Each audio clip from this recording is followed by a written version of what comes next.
कौनो रहिया बताई दे चाचा भुलाई गईनी ना।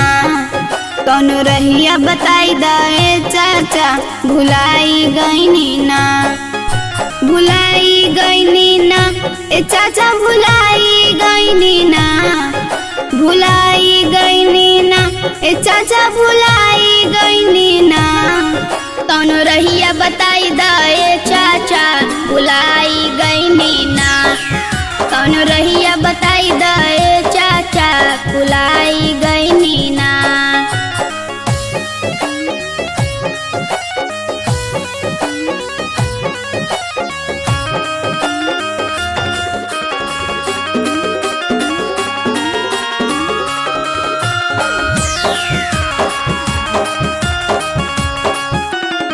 घूमे आइल रही मेला मम्मी पापा के साथ हो।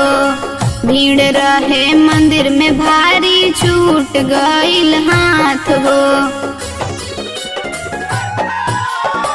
घूमे आइल रही मेला मम्मी पापा के साथ हो।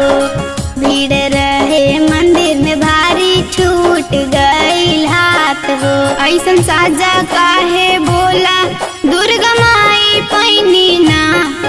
ऐसन साजा काहे बोला दुर्गा माई पैनी ना।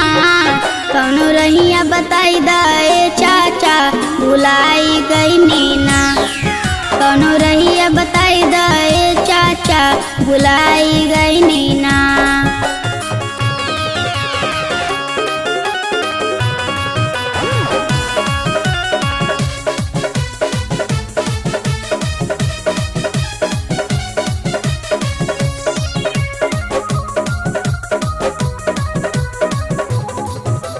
ई बाड़े अनिस हम है संजना घर बा औरंगाबाद हो।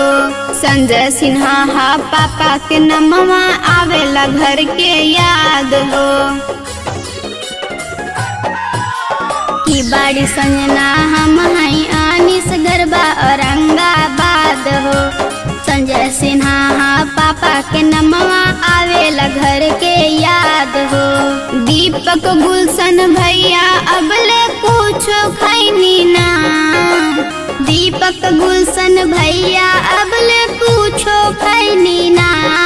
कौनो रहिया बताई दे चाचा भुलाई गईनी ना।